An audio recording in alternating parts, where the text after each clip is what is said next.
Hello, Facebook. Let's test this. How is the mic?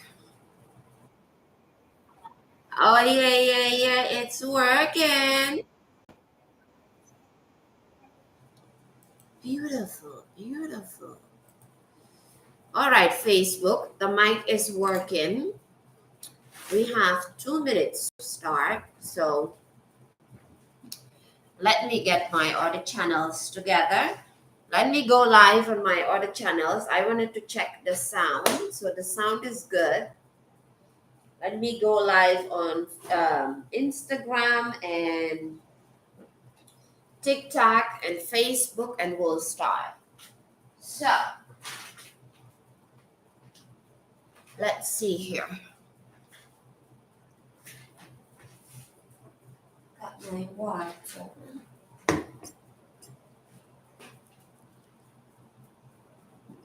Go live on YouTube and see how on Facebook. See how that's working. Hello, Facebook. Facebook is bright today. Ooh, I love it. Let me just go live everywhere and see what happens. People will see me, if people will hear me. All right, beautiful. Hi, Facebook. Can you hear me today? Yesterday they said the sound wasn't good. I don't know who's on, so I don't know if I should speak Wolof or English. Can everybody hear me? Hi, TikTok. How are you doing? Hi, Facebook. How is the sound today? Yesterday the sound wasn't good. So today I came a little bit early so we can do sound check. Hi. Can somebody tell me in the chat? Hello, Lamin Karambasane. How is the sound? Hello, Instagram. Okay. So we're just going to start, and whenever somebody tells me how the sound is on Facebook, then we'll take it from there. Hello, Nana Jallo Jerry. Okay. So today I have two cards here. Yesterday we did the African Goddess Rising. Unfortunately, the sound on YouTube wasn't good. Hello, Karambasaho. Yesterday the sound was very bad, so I'm thinking today we can do, this is upside down, African Goddess Rising, or we can do one from each, right? We can do one from each. Hi. How is the sound, Karamba? Is it good? Is it good on Facebook? Is it better today? Wow, Lai Juve. Is it the Lai Juve that I knew? Or this is a different Lai Juve? Okay, let's get going. Let's get going. I feel beautiful today. What do you all think? I feel gorgeous today. Hello, YouTube. Let's go, right? Skin Kelly. I'm sorry. I don't accept people to come in. What's popping? The sound is great. Absolutely beautiful. So, especially on Facebook, right? For the people who knew me before but maybe have never seen me this way, let me reintroduce myself, and for everybody that's here too. It's been a while. People know me by different names, so whatever name you call me is fine. People call me Yama Fai, Mariama Fai, Fire Fai, Fire, Fire, and I choose the name Empress because on my healing journey, right, I realized that one of the things I've always loved is Rastafarian culture. And then going back to African history, understanding African culture, I began to see that one of the reasons I love Rastafarian culture is that I was born and raised in a society that was heavily Rastafarian um, influence. If you go to my Telegram group, I wrote, "Hi, Ismanga. Hello, Ismanga. It's been forever, Ismanga. We used to chat a lot, Ismanga. I remember you, right?" If you go on my Telegram group, I wrote that I use the alter ego Empress now because the Empress embodies the essence of divine feminine energy, something that I have been working on for a very long time and trying to figure out my way and figure out myself and figure out who I am as an African, as a Gambian, as a woman, right? Through her connection to nature and her willingness to let her body be a sacred vessel, she creates a life filled with love. A lot of people knew me through fashion. I still love fashion. I am obsessed with fashion. Everything that I do, it is still influenced by fashion. But one of the things that nobody ever knew about me from the people that knew me before, I'm doing wonderful is that I have always loved spirituality. I've always loved African spirituality. I've always been fascinated with African spirituality. But unfortunately, growing up, I couldn't learn African spirituality. I couldn't understand. I couldn't go deeper into African spirituality because I was born in a Muslim family, very, very much heavily religious family. And as you know, most of our culture, when it comes to African stuff, it's considered demonic, right? I have always loved doing anything African, from shaving my head that I saw from African cultures, from South Africa, from Nigeria. But when I did that as a child, I was told that, I looked like a prostitute. I was acting like a prostitute because I shaved my head. But from age 8 years old, Hassan Jan, which Hassan Jan? Hassan Jan from school.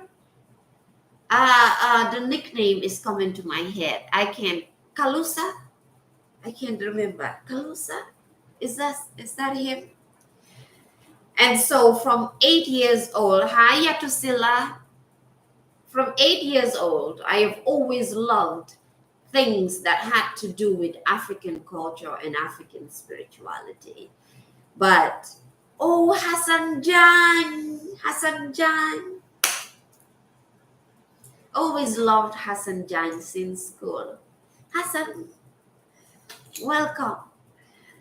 And so everything that I did as a child that relate to African spirituality, if I wasn't told by my parents that I was acting like a prostitute, the people basically in Gambia that I knew were saying that I was either trying to be a prostitute, I was either trying to be demonic or a radical or a rascal. But now in my adult life, I came to realize that to heal myself, to understand who I am, I had to go back to African spirituality, to African culture, to understanding who I am, African psychology, Black history, right? So even though I am still in fashion, this is a brand by Shonda. It's a woman empowerment brand. So I'm working with this brand as well as I build my own brand. So everything that I talk about when it comes to wisdom is in regards to African spirituality and African wisdom, right? I am not as religious, or I have never been religious anyway, right? I've always been the person with the bikinis and the booty shorts and the radical stuff. I am still that person. And then spiritually, I realized that clothes, just like religion, have been used to divide people, to suppress us. And as we go, I'll get more into the issues, right? So the things that you might see me do, especially the people on Facebook, the Gambians and the Senegalese and the Senegambians and the Africans that knew me before, nothing I'm doing is new. I just embraced myself completely. And if people think I am a witch, that's fine. If people think I'm doing witchcraft, that's fine. I have had people on TikTok come on and said, talk about black magic. And I tell them, I am black and I am magical. So I don't have to perform black magic because I am the epitome of black magic. I have my cowrie shells, and for the Gambians, you probably knew this. Queenie Amina, I remember that name. You probably remember the cowrie shells, the ladies that used to do cowrie shells in Gambia and Senegal, Casamas. This is something I've always loved. I can't do it yet, right? Petao, people, they couldn't use to set. So begin you setal lang you jël petao bi, you know. I can't do it yet, but I hope to learn, right? I hope to learn it one day. I've always loved it. I think I discovered it when I was 5, and I've never forgotten it. So we'll pick a card and then we'll read from it and break down the wisdom, right? We'll break down the wisdom. I had a Gambian on my, a lot of Gambians find me, and I remember before I went away for years, right? There were certain behaviors and mindsets that I never forgot, and I never just understood.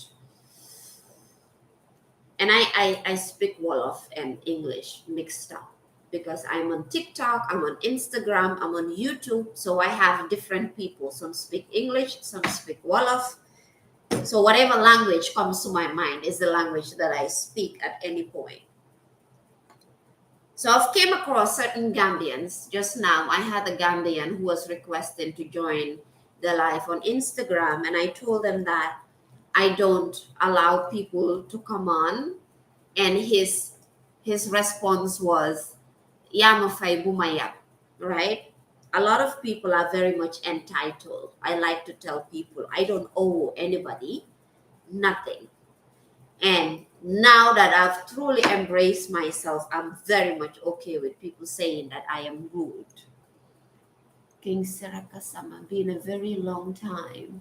Which Sidi Barhama? Sidi Barhama with the beautiful, beautiful voice.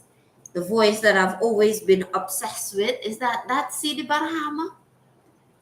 King Sidi Barhama? Is that him? Is that you? The one with the beautiful voice? Unknown caller. Oh shit, somebody's calling me.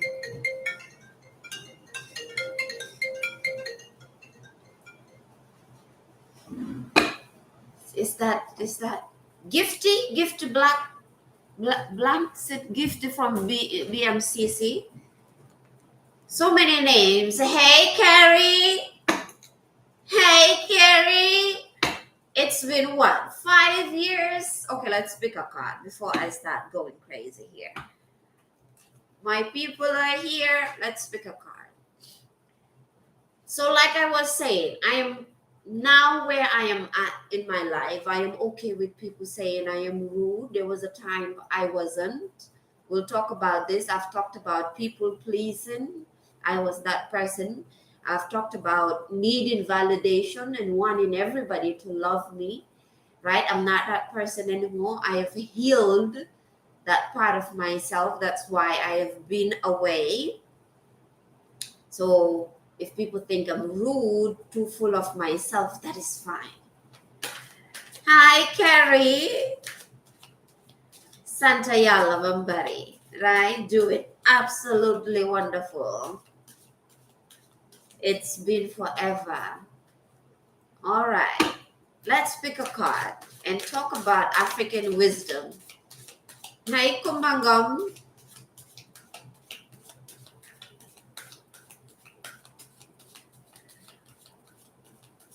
Yes, and for the people that have been asking, yes, I was born from a Muslim family. But the question that I ask myself now, just smiling, Yatu, hey Yatu. Yatu was my everything in school. We did so many trouble together. So for the people that have been asking, are you not Muslim? Yes, I'm from a Muslim family. But one of the things that I ask myself when it comes to African history and African spirituality and this wisdom is, what did our ancestors believe in before Christianity and Islam? What were the Africans doing before Islam and Christianity came to light? Right? Can you check and see if I am receiving my $1 billion lottery ticket tomorrow? That's a troll question, right? That's a troll question. So I'm not going to answer that. Mustafa Mook, I am sorry. Momodulamin Ba. Modulamin Ba. Which Modulamin Ba? Modulamin Ba, my schoolmate, my friend, Sanchaba. Is that Modulamin Ba? A person I used to spend hours and hours on end at their house with their family, as if they were my family. Grief. So we have intuition and we have grief. Two cards from the African goddess rising. And this deck is from, yes, Heme. I will never forget you. It was like I lived at your house. My parents used to tell me, why don't you pack your stuff and then just go live at their house? Because you spend all your time at that place. I'm like, yes. They haven't invited me yet. If they do, I'll go live with them. So 2 more cards from the Isis goddess. If you don't know Isis, Isis is an Egyptian African goddess. And behind me, I have Hathor. So we get 2 from here and then we break down the wisdom. But today, so beautiful to see all my friends again. I love you all. Hi, Tabra. Tabra looks 20, right? Tabra looks 20. I thought she was my age, and I didn't know that she had a child older than me. And I was like, I need to be more respectful. No card comes out, so I'm going to pick 2. Oh, this is nice. Oh, Lady of the Stars. Madam Yude everywhere. Yes, I am everywhere. I want to be everywhere. What is this? Enter the chamber of healing. Nice. So, my Gambian people, my African people, my American people, my Caribbean friends, let's talk about wisdom. So we start with Queen Nandi, intuition from the African goddess rising, 35. Marian C, I want to be everywhere, right? I want to be everywhere. I want you to see me everywhere. I want to dominate every platform. I want to be everywhere, everywhere, all over over the world. You know what Gambians used to say, and they say it in a way to make you feel bad and put you down. Yo, danga fist. I want to be fist. I want to be fisser than fist. Let's read this. Intuition. And Queen Nandi is Zulu. Like I said, we're talking about African wisdom and African spirituality. Queen Nandi is Zulu, and her temple is fire. And I'm reading from the African Goddess Rising. Queen Nandi. Queen Nandi was the mother of warrior King Shaka Zulu. His father's royal family first rejected her. They said that she wasn't pregnant and her belly resulted from an Ishaka beetle sting. But Nandi knew her son would be great before he was born. So intuition. As you're watching me, what's your intuition telling you? What's your intuition saying? Hi, Lamin Dabo. What did you say? Let me move this so I can see it. Hey, long time. Queen Nandi's guidance. You already know. You already know. What is it that you know, but you're not accepting? What do you know that you're not accepting? Or do it. I knew I had to do this, but for a long time, I didn't accept it. I was actually scared of doing this, what I'm doing now. Because I was asking myself, what will people say? What will people think of me? Right? Just like the people who came on and said, oh, I'm doing witchcraft, I'm doing this, this, and that. I was scared of that. But my intuition told me I had to do this. Everything I did before I started doing this fell apart completely. And now that I'm doing this, it feels like my heart, my soul is on fire. So you already know. What do you know, but you're not accepted? Take a deep breath and surrender to what you know to be true. What do you know to be true? The deep within your soul, deep within your heart, that you're not letting be, that you're not accepting about your life, about your family, about your marriage, about your friends, about everything. For the people on Facebook, I forgot about my Facebook account and I opened a new one, right? So I thought I deactivated this account. But when I realized this, I still have this account. I knew I had to log on. But believe it or not, I was afraid of logging on to Facebook again because of the memories and the people. I used to get a lot of death threats on Facebook from Gambians because I was wearing bikinis, and I still wear bikinis. But I knew I had to log back on. So what do you know? Take a deep breath and surrender to what you know to be true. Trust your inner wisdom and guidance. Trust your inner wisdom and guidance. And yet, if you're not into wisdom and into change and into transformation, you don't have to stay, because that's all I talk about. I talk about fashion. I talk about money, but it's all wisdom and transformation. Health, wealth, wisdom. Trust your inner wisdom and guidance. What's the voice? The voice, that very small voice, the very tiny, tiny voice that nobody hears. It's only you who hears that voice deep within your soul when you're in bed and nobody's around and it's just yourself. What is that voice saying that you're not listening to? What is your guidance telling you? Put your hands over your third eye. This is the third eye.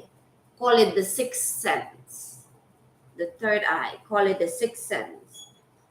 If you check deeper into African spirituality and African history, it is called what? The Eye of Ra. The Eye of Ra. So put your hands over your third eye, center of your forehead, and ask, if I knew what the answer is, what would it be? If you knew what the answer is, what would it be? The answer of your life, the question that you've been asking, whatever change that you've been wanting, whatever it is that you wanted to do in your life but you've been procrastinating, overthinking, right? Low self-esteem, low confidence, wondering what everybody wants and what everybody would say. If you knew what the answer is, what would it be?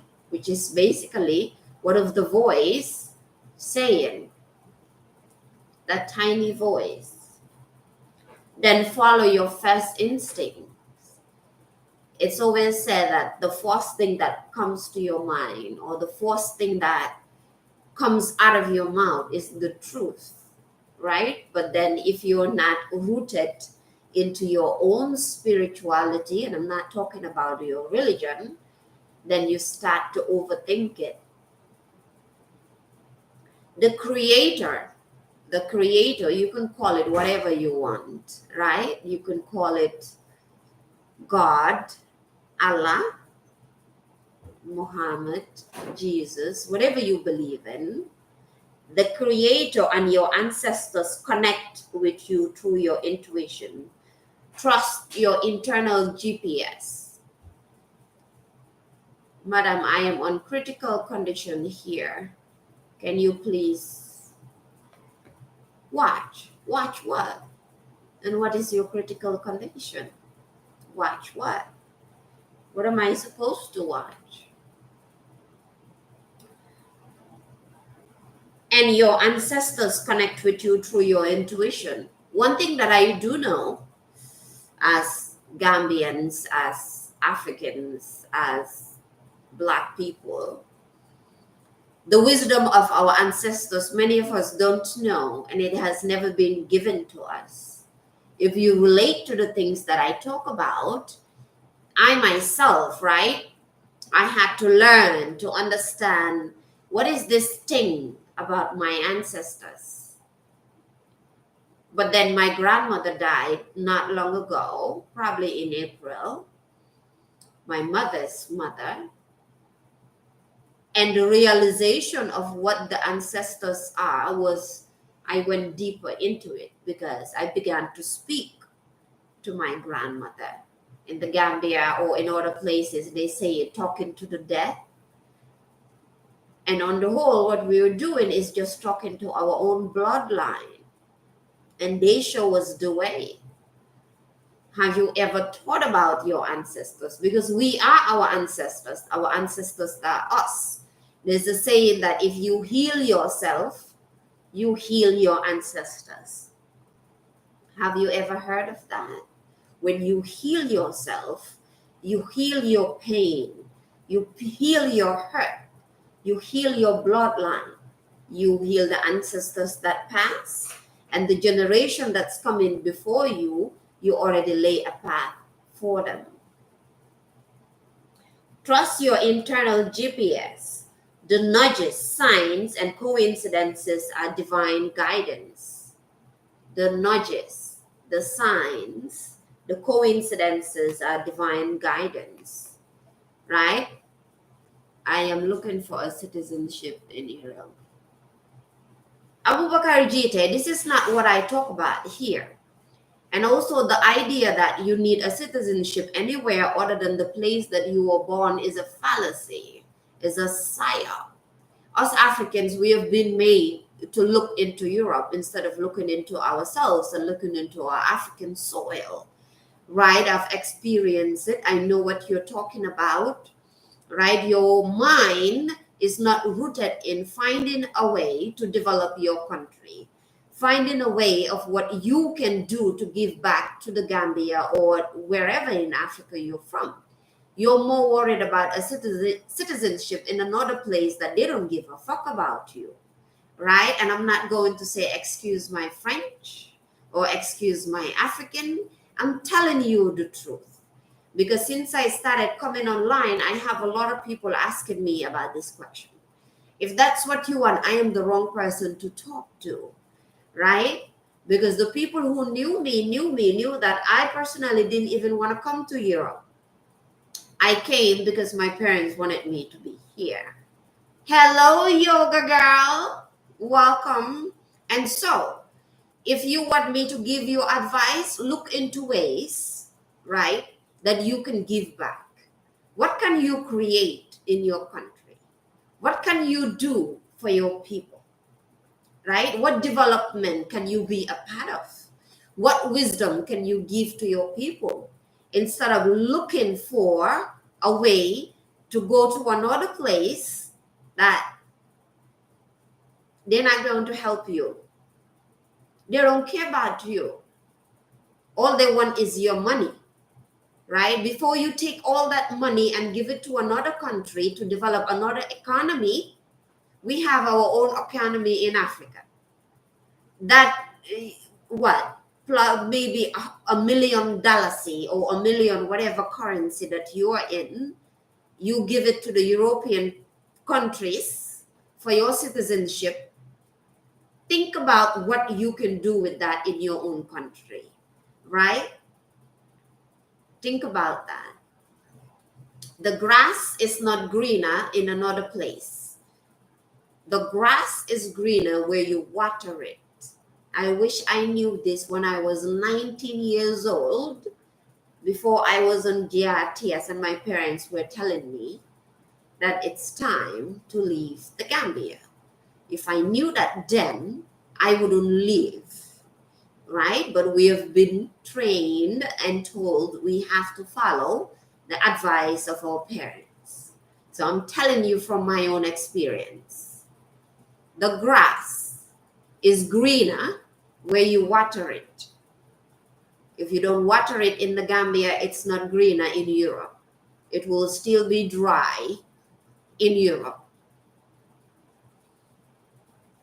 The Creator and your ancestors connect with you through your intuition. Trust your internal GPS. The nudges, signs, and coincidence are divine guidance. I always say that, right? Nothing is a coincidence. Nothing is a coincidence. Everything happens because it's supposed to. We think that, oh my God, I wasn't expecting that. That happened. What a coincidence. But if you look back into your life, into the science, you always realize that there's a connection to everything that happens in your life. Everything is connected. Me coming on live, me being here, me talking to you, for the people watching and for the people who are actually listening. There's something you've been asking for, seeking, or looking for. Slow down. Abubakar Jite, slow down. Go for a walk. Go for a walk in meditation. Be present with nature. Be present with nature. The best nature you can find is in Africa. When you get on your healing journey, you would have to go back to everything that's African, not European. Even the Europeans are going back to everything that's African for healing. Be present with nature and pay attention. Being present allows you to feel, hear, see, and sense your guidance. And when you are able, right, to feel, to hear, to see, and sense your guidance, what happens is you can think. Most of us don't think. We are either too lazy to think or we've been trained to not think. We don't think. We think we are thinking, right? The only time that you are thinking, or the only time we are thinking, is when we are able to think about thinking. That's when we are able to think. When we are able to think about thinking. Have you ever heard of that? Have you ever even practiced that? Thinking about thinking, which is thinking about what you've been thinking about. I know it might sound little, "Ooh," but it's a thing, right? Let me go to the next card, which is grief. Grief is powerful when it comes to healing. Great wisdom. Musa Mende, thank you. I had to go through the fire to get here. I had to go through the fire to get here, sir. 29. Allah, Allah, 58. Allah. Yes, it's 58. Let's see what 58 says. Allah. People have faced, people have to face themselves. You cannot run away from yourself. Nature is powerful. We cannot run away from ourselves. We definitely cannot. I have been running away from myself forever. I started running away from myself when I was in the Gambia due to adverse childhood experiences, right? And we're going to talk about grief. Due to childhood trauma, I was running away from myself. I was running away from my family. I was running away from everything because of the pain and the hurt that I experienced as a child. But I had to come back and embrace myself. Of course, for the Gambians, most of you probably know my family. I look exactly like everybody in my family. And I have been running away from them. And because I've been running away from them, what a lot of people didn't know is that I've always hated myself. I've always hated myself. I think the only thing that I loved about me was my skin color. And I didn't even know about history or anything, or black is beautiful or anything like. I didn't know that. I've just always been fascinated about my skin color and being dark. And it took a lot for me not to even skin bleach, because I was surrounded by women who bleached their skin. And they were giving me the skin bleaching cream. So we cannot run away from ourselves, right? And I said no to the skin bleaching cream, not because I knew about history or blackness. It's because I saw how the ladies were applying the skin bleaching cream. And I was telling myself, I am lazy. I can't even take care of my own hair, and I'm shaving my head. How am I going to bleach my skin with all this process? I'm not doing this. And so I like to say the only reason I didn't bleach my skin is because I am too lazy for all these processes. And then I grew up and learned about history and understood why people bleach their skin. And I don't judge people. I'll never judge people, because my own family, the people that gave birth to me, did these practices. So I don't judge people. I don't say what's wrong with that person. I say what happened to that person. What happened to them? Okay, grief. What I talked about relates to grief.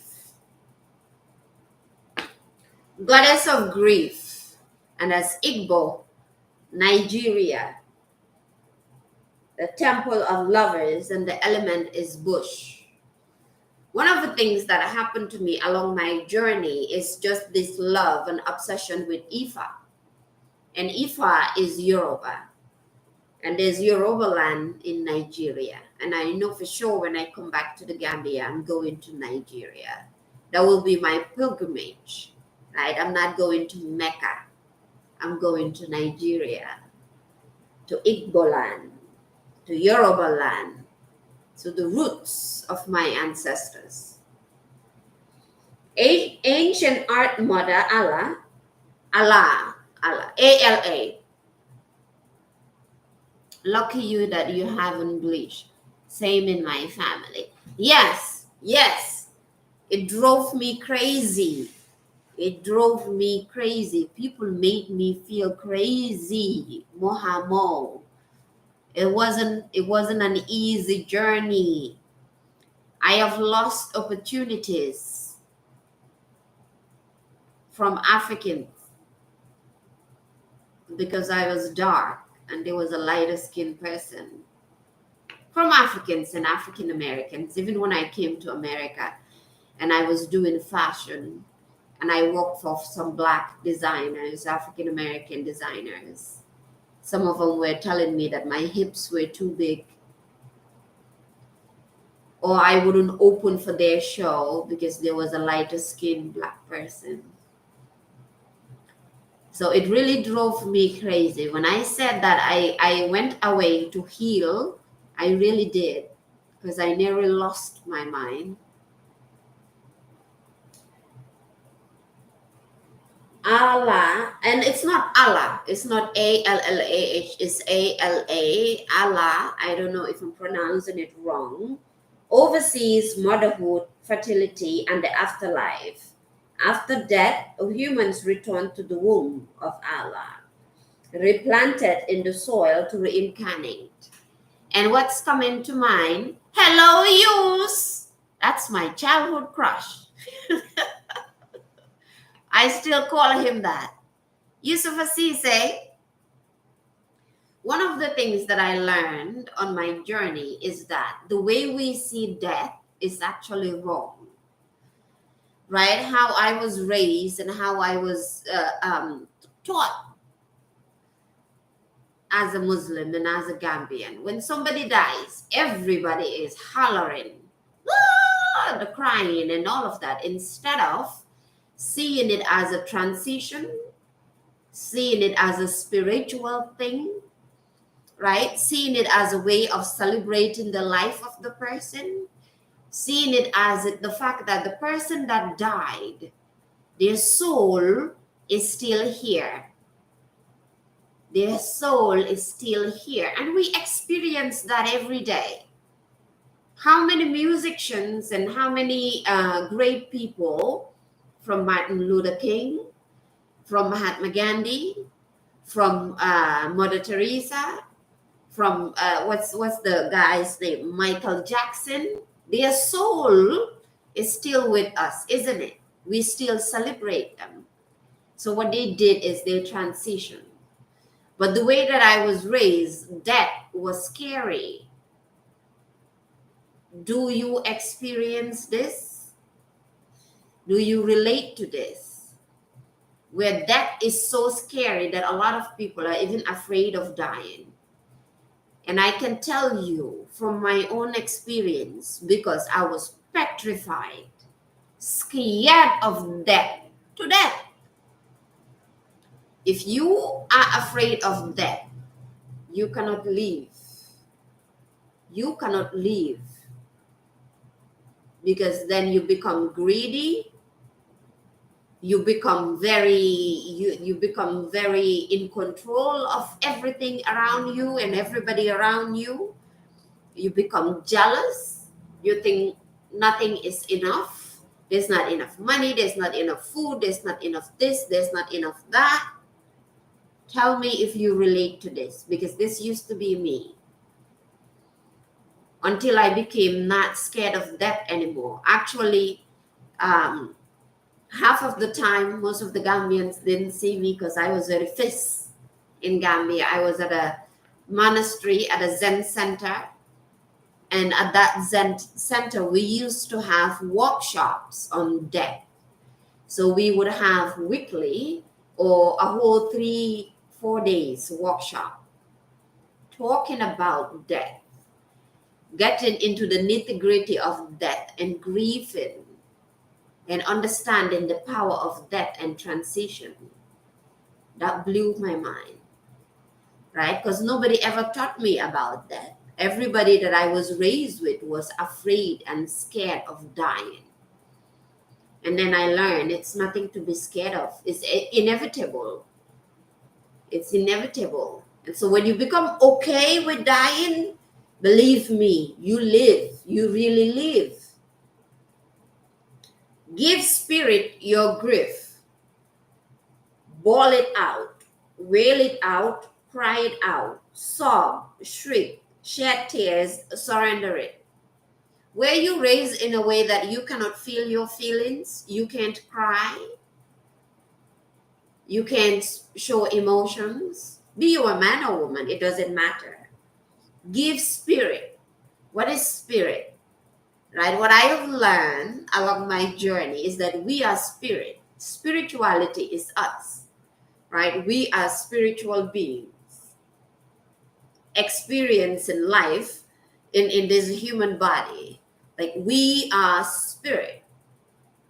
Anybody ever talk to you about soul? A lot of us don't even know what our soul is because these are not conversations that we have. We don't have soul conversations. Good morning, Fatmata. Great morning, Fatmata. It's not their fault. They were raised that way. Yes, it's nobody's fault, right? So basically what we're doing is breaking the generational cycle and breaking the generational curses, right? Going to the point where we heal ourselves and we heal our ancestors. Hello, Mr. Maurice. Thank you, thank you, thank you. I love when you say that. Always say that. Every time. I love it. Hi, Ralph from Long Island, New York City. Yes, yes, yes. Yes, Fatmata. So grief. Were you raised in a way where you are emotionally, hello, Yatu Jack, where you were emotionally constipated? You were emotionally constipated. Glad to see you, Ralph. I hope you have a wonderful, beautiful day. You were emotionally constipated. You can feel your feelings. You can feel yourself. Because you can't be missing the life. I love that. I love the sound of that. Say goodbye. It teaches. That's the goal. That's the goal. Hi, baby girl. Hi, Etta Jack. That's the goal. Have you felt emotionally constipated? Raised in a family or in a surrounding or in an environment where you can't talk about your feelings. You can talk about how you feel. You can't talk about what's going on in your life. We can't talk about depression and anxiety. Why? Because it's said that we're crazy. On my Facebook account, when I did the story that I was healing from depression and anxiety, people were messaging me, but somebody that I knew from childhood was like, oh, you are stronger than that. And I had to respond to them, just by your answer, it means you don't know what depression and anxiety is, right? We are coming from the same situation. The same situation, yeah. You don't know what that is. So most of us, this skin color, doesn't matter where you are, any part of Africa, the Caribbean, Latin America, African American. I thought it was bad in Gambia until I faced it in America. And a mentor of mine was like, in the Black community, we don't talk about this. And I was like, I thought this is only in Africa. And she's like, no, my child, no. This is Black people in general. I was like, oh my God. Hi, Catherine Yako Roberts. Hey, baby girl, it's been a long time. Thank you for the message. I love you, girl. You know that. That's a typical answer. You are strong. Yes, so Africans don't get depressed.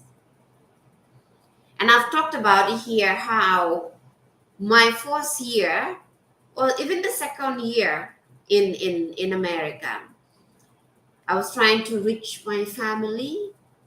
I was trying to reach my mother, trying to reach my father, trying to reach my ex-husband. trying to reach everybody. I would call them looking for somebody to talk to. Nobody would talk because we're not used to talking about our feelings. I was so depressed and in pain and anxious and overwhelmed. Nobody could help. Because when you start these conversations, they tell you what, oh, be strong, oh, it will be okay, or just pray. And I tell people, if prayer would heal, I would have been healed because I used to pray. But one of the issues is most of us don't even know how to pray. Be you a Muslim, a Christian, whatever you are. Most of us don't know how to pray. Pray about it. Right? Yalla bahna. Give it to Jesus. If that would help heal, I would have been healed since 2011. Because I remember 2011, 2012, those were my most painful moments. Some of my Gambian friends, when I call them, they're asking me for the new phone, for the new iPhone, for money, for $500. I call my mother, she's asking me for the new wigs, the makeup, the MAC makeups. My father was okay. My father really, most of the time, would have words of wisdom. But most of us, our parents, are emotionally unavailable. My father has always been supportive, and most of you know him. Very supportive man. Very supportive man. Most of the wisdom that I still have, it came from him. But emotionally unavailable. He wouldn't talk. He wouldn't answer questions. But if I tell him what I'm going through, he has words of wisdom for me every time. Right? Grief. Give spirit your grief. Boil it out. Wail it out. Cry it out. Sob. Shriek. Shed tears. Surrender it. The people that messaged me yesterday saying, oh, we could only hear, but the topic you're talking about, I'm going through it right now, and I don't know what to do. Oh, is that Fatu's picture? Hey, Fatu, is that you on TikTok? I think I can see your picture. For the people that message me, I'm telling you, one of the issues that we have is we bottle things up until one day we just blow up on someone who did absolutely nothing to us. I used to do that. I will hold everything because people tell us, right, Fatimata, you need to be strong. You have to be strong. Be strong. Nobody say, oh, you can cry. Oh, it's okay. Let it out. You need to release it. Let go. Nobody tells us these things, right? Men have to hold it together. And women are just forgotten. Women are just like nothing. You are holding unprocessed grief. You are holding unprocessed grief. Grief can be, and I learned this the hard way, when I had multiple heartbreaks. Because I didn't know how to love, and I thought I was a lover. I didn't know how to love because I didn't know how to love myself. And what I learned is that grief can be when somebody dies, can be when you have a heartbreak. Grief can be grief in your old self, the person that you used to be, if you used to be a people pleaser, if you used to want validation from people, if you wanted everybody to love and like you. So you will only do things to make people love you, but you were not doing something for yourself. You were not loving yourself. So you need to grieve the person you used to be. You need to grieve your marriage that broke down, the boyfriend that broke your heart, the person that died in your family. You need to grieve the job you wanted but didn't have, the ideas you have about life and now you realize that you've been raised the wrong way. Grief, different aspects of grief. For me personally, I don't know about anybody else. I used to cry every weekend. I'm reading from Instagram. I'm sorry, I always have to say this. I have 4 cameras, right? It's like back to being in GRTS days. I have 4 cameras. I have TikTok, I have Facebook, Instagram, and YouTube. So Instagram, I used to cry every weekend. I had to go back home to my mom from my dad's house, and I was told, you cry a lot, but I never change. I still cry when I feel like it. We tell that to our kids. Why are you crying? You cry too much. Or we tell our boys, big boys don't cry, or boys don't cry. Emotional control is powerful and it's needed for both men and women. But as human beings, who are we if we don't cry? Because crying is release. I have never seen anybody in my family except my grandmother cry, which is why I was very, very close to my grandmother, which is why when my healing journey was at its peak, and she passed away, I will hold my grandmother's picture and my grandfather. For the people who knew them, my grandmother was Ajifatu Jan, and her older brother, whom I only knew as grandfather, Tamsir Jai. I will hold their picture and I'll talk to them about what I was going through. Right? We tell our people boys don't cry.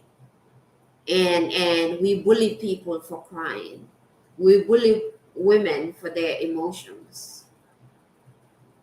And us that look like me, we're very great at it.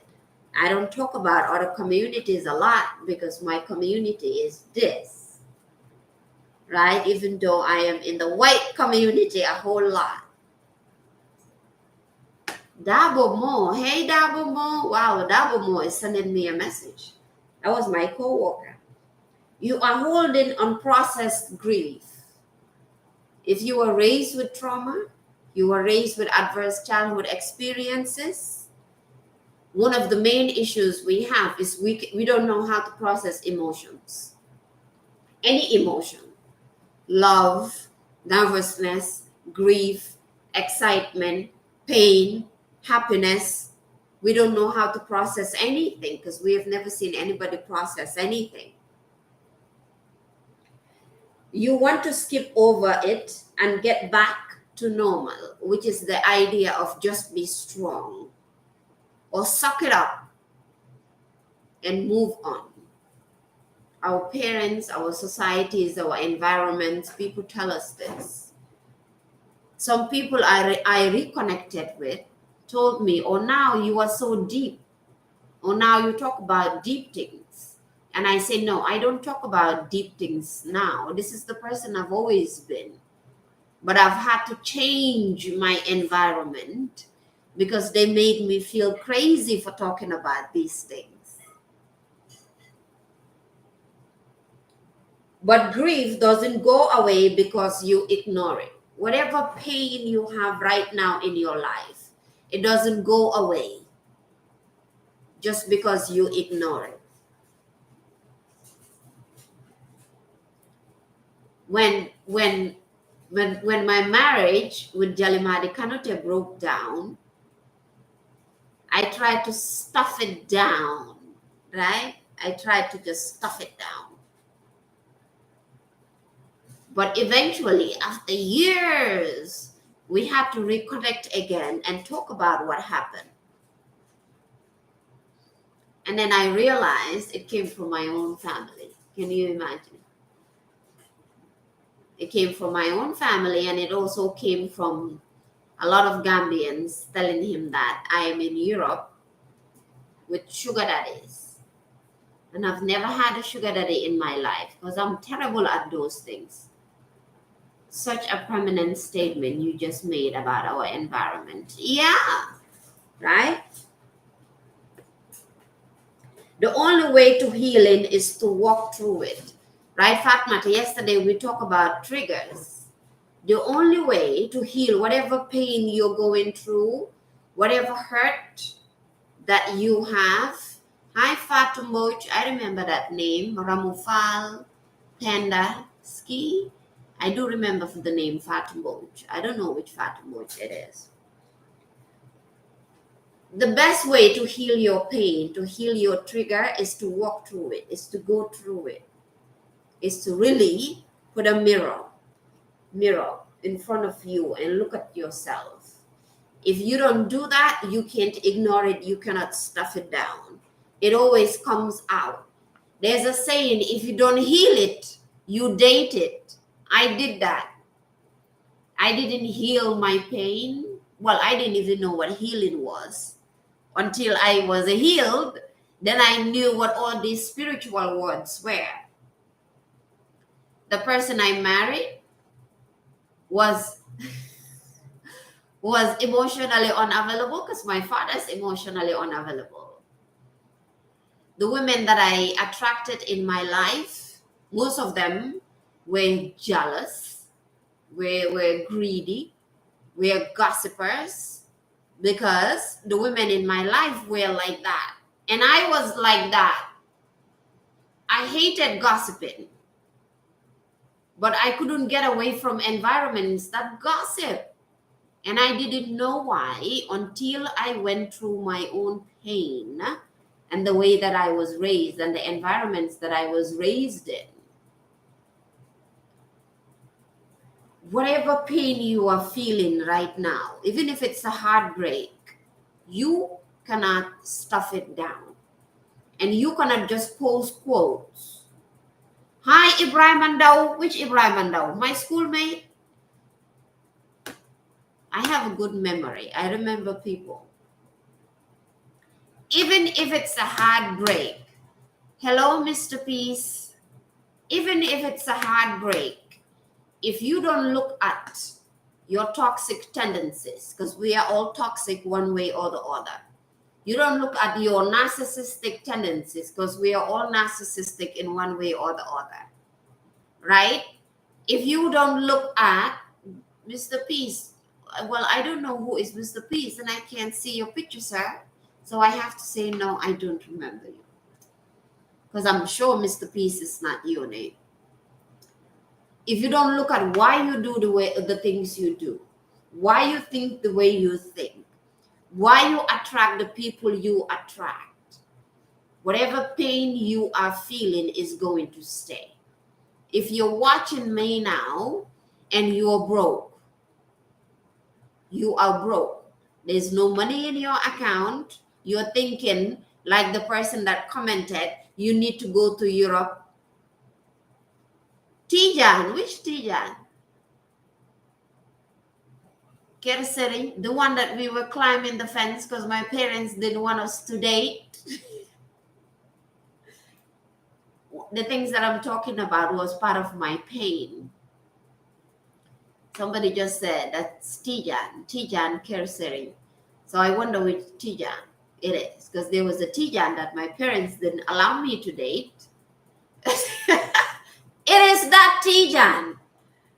My parents didn't allow us to date, so we used to climb over the fence. These were part of my pain. So I had to realize that a lot of the things that I was doing was because of my childhood. The people that I was attracting in my life. Lack of money, right? Lack of money is not because there's no money in the economy. Everything is money. There's money everywhere. Tijan, message ma. Amut problem. Oh, no problem, Fat Matter. Tijan, message ma. If you don't have money and you think you need to go to Europe, that's a lie. That's part of the matrix. That's part of the way that we were raised. Lack of money is a mindset problem. Poverty mindset, right? Most of us were raised with poverty mindset. You can be poor in the Gambia, in Senegal, in Sudan. You can be absolutely poor in New York, in North Carolina, in Seattle, in Italy, in Norway. You can be poor anywhere in the world. White people are poorer than we are. We Africans build the European economy. Immigration builds the European economy, but we don't know that. If you have no money right now, there's a mindset that you have that's not giving you money. Money doesn't give you the skill. The skill gives you the money. I know what I'm saying because this was me. I used to be that person. Losing a loved one is the ultimate heartbreak, but you also experience grief after breakups, job loss, and disappointment. A friend that you really, really, really, really love can disappoint you, and that can be grief. This person that I'm saying, right, Tijan, right here, I have to grieve that because during my childhood, I came across a lot of good men in the Gambia, great men, but because my parents believed that they were not driving Lamborghinis and Ferraris, I couldn't be around them. Tijan, it's okay. You're fine. I couldn't be around them, right? Because I needed people who were driving Lamborghinis and Ferraris and whatever and whatever. If you experience this in your life, that's grief. You have to grieve that. Self-love and self-care are required. Ask for support. Be gentle with yourself. Ask for support. Most of us Black people don't talk about therapy. Most of us need therapy. Even therapists need therapy. I was in therapy for 2 years. When I was away, for the people that said they haven't seen me, I was in therapy. I did therapy for 2 years. You can go to church. You can go to the mosque. You can go to the synagogue.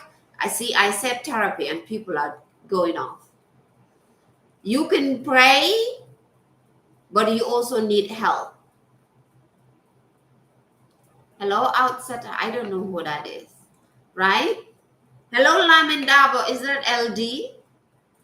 You can do everything, but you need therapy. And it doesn't matter where you are. You are in the Gambia, you are in New York, you are watching from Norway. You need therapy. We think that these things are just for white people. This is why we still have the pain that we have. We think therapy is for white people. We think yoga is for white people. There was a time I was in Nashville and I was making fire with a friend. And I messaged a friend of mine from the Caribbean that we were making fire. And this girl said that, oh, now you're being white. I said, making fire? I used to make fire in the Gambia at home with my grandmother. All the good things that are our culture, we think is for white folks. Why? Because we think that if you're not using fork and knife, if you're not doing all these modernized, civilized stuff, you are not, I don't know, something, whatever it is. Yeah, LD, I'm doing great. Thank you for the message. And yes, I'm doing very well. I'm doing wonderful. LD, Lamin Dabo was the first person that helped me shave my whole head. You remember that at GRTS behind? When I bought the razor blade and I gave it to you and you shaved my head. I still remember that. Self-love and self-care are required. Ask for support. Be gentle with yourself. Goddess declaration. I am supported by my loved ones. Those who are seen and those who are unseen. Those who are seen are the people that are here. Your loved ones is not just your family. Sometimes you find family in strangers. You find family in people you've never met, people that you've never known, and now they become your family because your own immediate family doesn't really care much. And sometimes it's not because they don't care much, it's just because your dreams and your goals and the route that you're going, they don't understand it. I know because I was there. Because I was there. The last one, the last two cards before I go. I've already spent an hour, 10 minutes. Lady of the Stars, an hour, 10 minutes, okay. Today I have an AMA, Ask Me Anything in my campus that I don't want to miss. So I'm going to read Lady of the Stars and Enter the Chamber of Healing. I love this deck, right? This is the Isis Oracle. Probably one of the most powerful decks that I have. It and the African Goddess Rising. So Lady of the Stars. Facebook is very bright. Hi, The Real Z. Welcome. Glad to see you again. Thank you for coming back. This is LD in Nashville. Oh, that's the crazy one. Oh, I thought it was Laminda with GRTS. That's the other LD? Oh my God.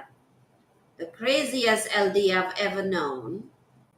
In Nashville, trouble, man of trouble. Lady of the Stars. The LD that I used to write and give it to you to read, fascinating. I'm still doing the same thing. Years ago, the things I used to write about, now I'm talking about them. Isn't that interesting? Hopefully that's the same LD, Nashville. Sirius as in, oh, is it Sirius or Cyrus? Sirius, Cyrus. I'm thinking Cyrus, right? Cyrus is a celestial goddess, a star of unconditional love and wisdom at an extremely high vibration.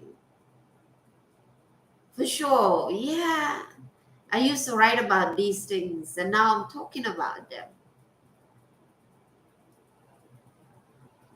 She brings deep soul awakening, spiritual gifts, and a high capacity for divine service. One thing that I learned is that the highest vibration is love. Hi, William Brown, my runway coach. The highest vibration is love. Just loving yourself, right? Because when you love yourself, then you can love another. When you see love in yourself, you can see love in another. When you see beauty in yourself, you can see beauty in another. The highest vibration that I learned is love. And so if you have any form of adverse childhood experiences, love might be a difficult thing. It starts from loving yourself. She brings deep soul awakening, spiritual gifts, and a high capacity for divine service. We all have spiritual gifts. Everybody. The question is, do you know that you have the gifts?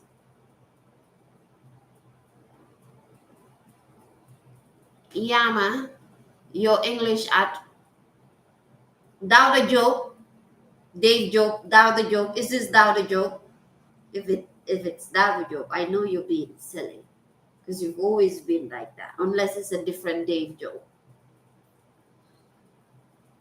We all have spiritual gifts. We all have gifts. Right? People call it gifts, but it's not really gifts. Is that when you go through the healing and you go through understanding yourself and your own soul and who you are and your ancestors, now you begin to talk different. you begin to act different. And most times it's not even talking different. Daughter, hamon nako. I just knew it. Yo dumala fale. But I still love you. I've always loved you. So everything changes, and it's not really that it changes, right? It's just you just decided to accept yourself. You just decide to accept who you are. And now when you talk, people hear you differently. Right? I always say that when I talk, I want to speak to your soul. Right? I want to talk to a part of you that nobody have talked to, nobody has ever touched. And this has always been a childhood dream for me. It's just I never knew what to do. And now that I know how to go about it, when I speak, people talk about spiritual gifts. And maybe it's a gift, because I had to learn that for some of my grandparents and great grandparents, right, were doing these things. Dawda Diop, suñ maam bi gaañu woon naka la tuddaati fàtte naa turam. She died a long time ago when I was a child. She was 100 plus years. I still see her in my mind's eye, but I can't remember her name. Naka la tuddaati mu ngi woon Banjul. She died, I don't know, maybe I was 8 years old or younger than 8 years old. But mënuma fàttaliku turam. She brings deep soul awakening, spiritual gifts, and a high capacity of divine service. She asks you to pay attention now, because something significant is taking place at the spiritual level for you at this time. For you at this time. I always say I'm not for everybody. I had to learn this the hard way. And I wish I learned it when I was 8 years old. That the things that I was doing as a child wasn't for everybody. But I didn't know. Yasay Mboob. Yasay Mboob. Oh my God. Yasay Mboob. Yes. Yes. Every time, Dawda Diop, every time, she's just here, right here.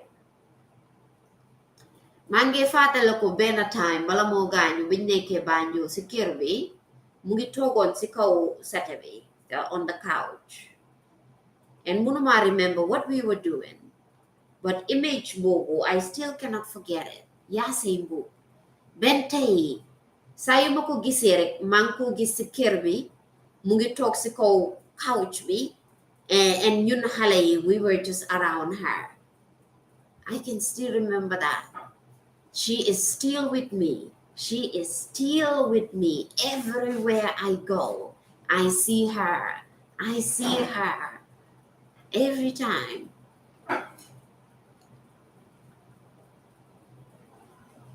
Silumaneka, Sililaneka, write her name down. I will never forget it again.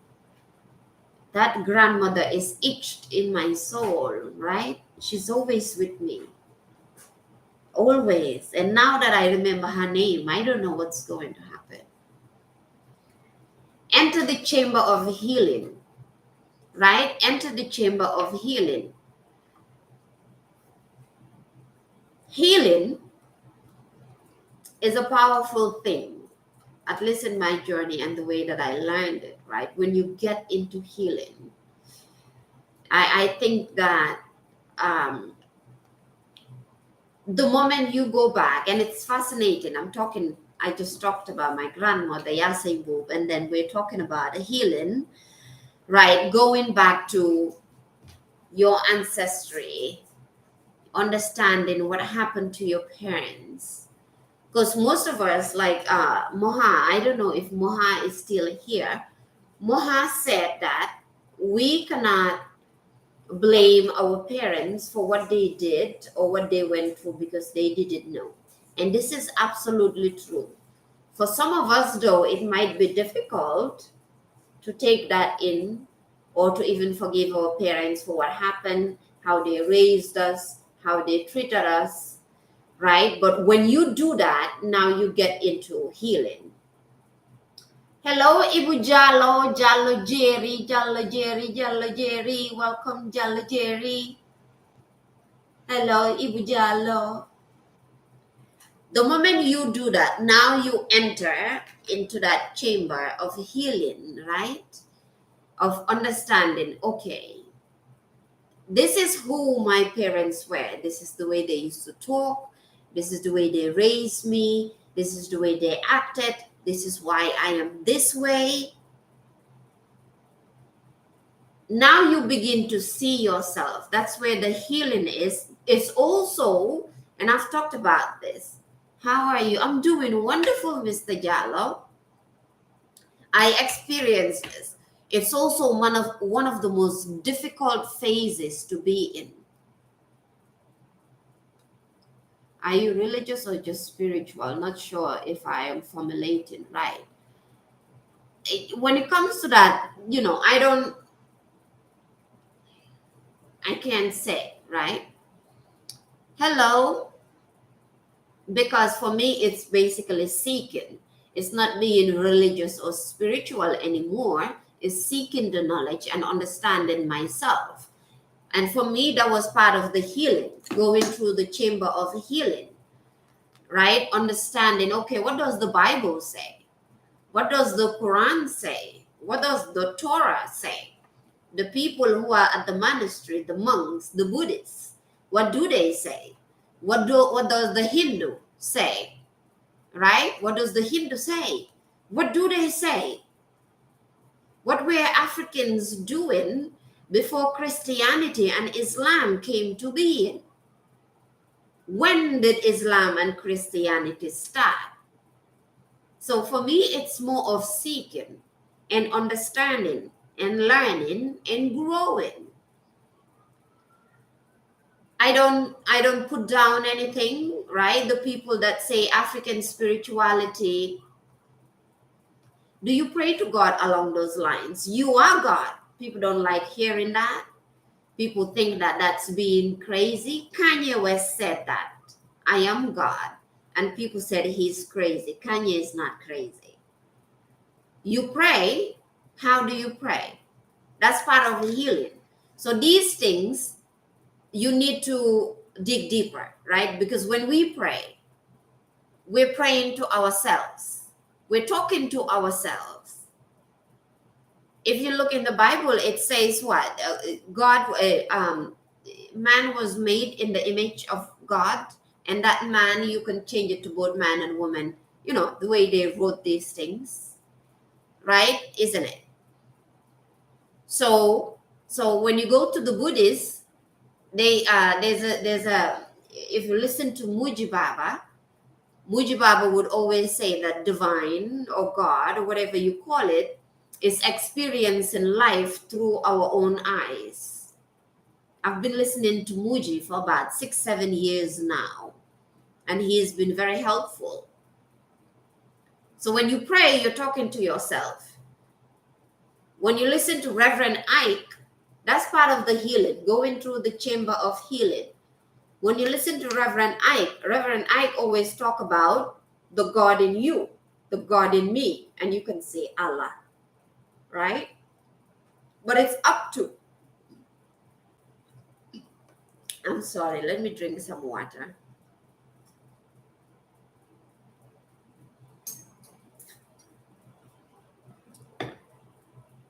And I know a lot of Gambians will say Yamafe have gone crazy, but that's fine. I've always been called crazy, right? But it's up to, right, how, like I said in the beginning, it's thinking about thinking. How were you raised? What were you told as a child, right? Part of getting to know you better, part of getting to know myself better, part of getting to know ourselves better. There's a saying, and this Moji says this a lot. When I know myself, I know you, because we're one. We're from one source. Greetings, Girl Wake Up Podcast. Greetings. Girl Wake Up Podcast. Welcome, welcome, welcome, welcome. When I know myself, I know you because we are from one source. That source is the divine source. But again, it's thinking about thinking. Most of us don't think because society, religion, whoever, the government think for us and tell us what to think. Even though most of us think we are independent and we are free and we are this and we are that. But we're influenced every day by the television we watch, by our imam, by our pastor, by the, I don't know, the Jewish, I don't know how they call the rabbi. Yes, the rabbi, by the monks, by whoever, to the point that we don't take the time to think for ourselves. We don't think about things. We don't ask questions, right? The moment you start asking questions, I did this with my own family. When you start asking questions, people say, don't ask any questions, just do what you are told. But how can you do what you're told when you don't know what you are doing? So it comes to question, do you know what you're doing? Do you know yourself? The things that you do every day, are you doing it because everybody's doing it and everybody told you to do it? Or are you doing it because it feels good in your soul? And for the people, I didn't change. I just embraced myself, right? The crazy that people used to say that I was, I just became that and be okay with it. Let's read this last one. Enter the chamber of healing. A spiritual gift of healing is coming to you now.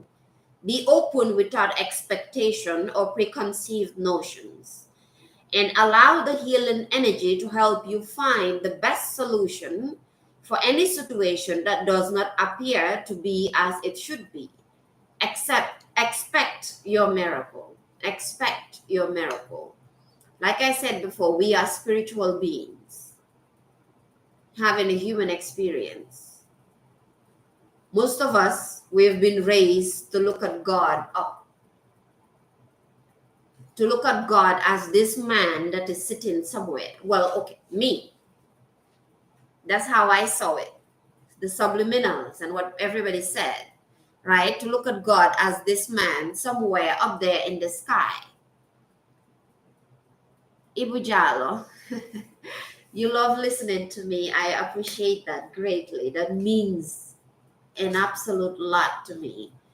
Because it took me about 5-6 years to come on live because I thought nobody would want to listen. So to hear somebody say they like listening to me, I appreciate that a lot. So that's how I saw God, as a man somewhere. And a man, he, everybody says God is he, but nobody's seen God. Is God he? Can you really say that God is he?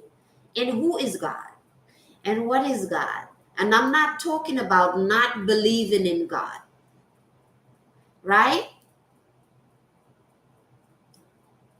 Brother Ibu is right. Oh, King, thank you. I'm not talking about not believing in God. I'm not talking about not believing in Allah, because you need to believe. You need to believe in something bigger than ourselves, higher consciousness. I like the Rastafarian way of saying the Most High. But for me, how I saw the Most High is like up, right? Yasin Jalo, thank you for doing this topic because our children needs to know about the healing, as we are the old people did not have. Let me see what's the rest of the thing. Facebook doesn't allow us to do this. How do I read the rest? I don't know. It's not letting me do it, right? And then in Islam, where I was raised, right, when we talk about spiritual healing, spiritual gifts, higher capacity of divine service, right?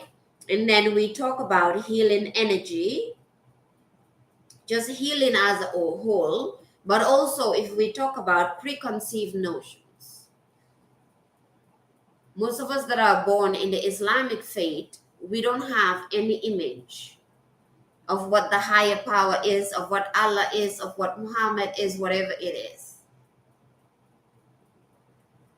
But in most places that we go, online, in person, you can see a white Jesus.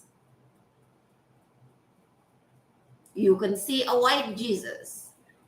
And I've talked about this before, and somebody on TikTok came say, "Oh, Africans, you believe in white Jesus." I am in Brooklyn. Brooklyn, in my neighborhood, not far, 5 minutes away from me, a black family. They have a white Jesus statue right outside of their home. In America, right here, New York City, Brooklyn.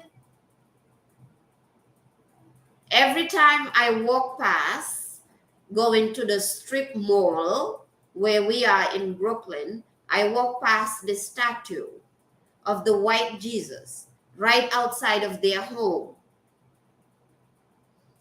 They were not born in Africa, they were born here.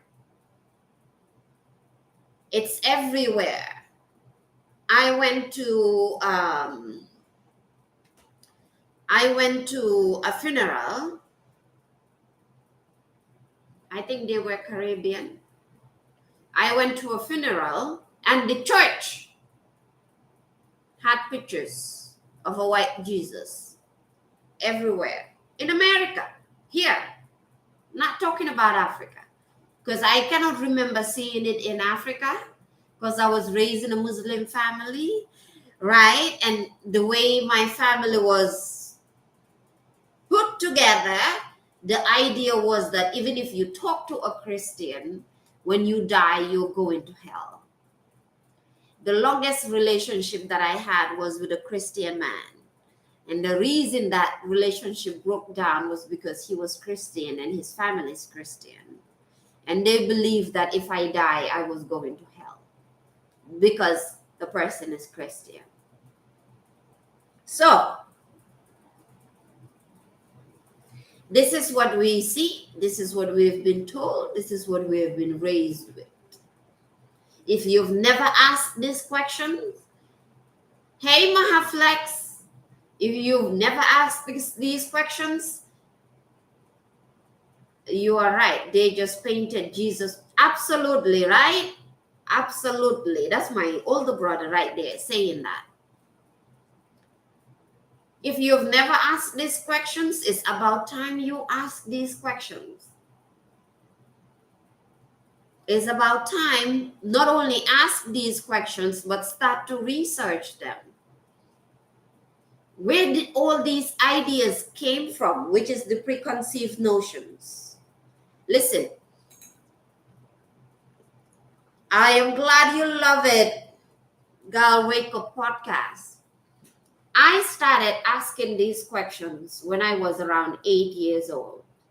Maybe this is why Dawda Job, maybe Limota Yasebu, just her image, and just it doesn't leave me. Hello, my father's here. Hello, Buvajali. Hi. Maybe this is why these images, right? Hi, sweetie. Hello. When I was 8 years old in the Gambia, I used to sit when and the noise and everything. When I was 8, we moved to Talinding.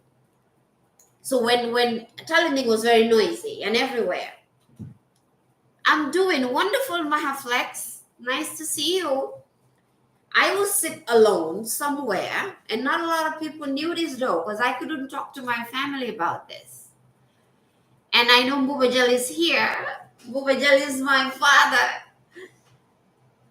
I spoke to my biological father about spirit, and he said he didn't believe in spirit.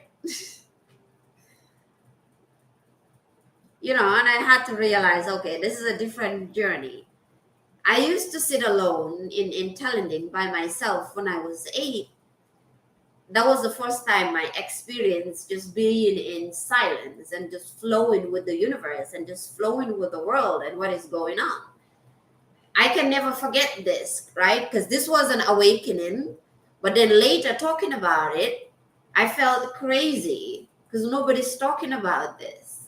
So at 8 years old, I will just sit quietly and just look around people and just imagine, what is this?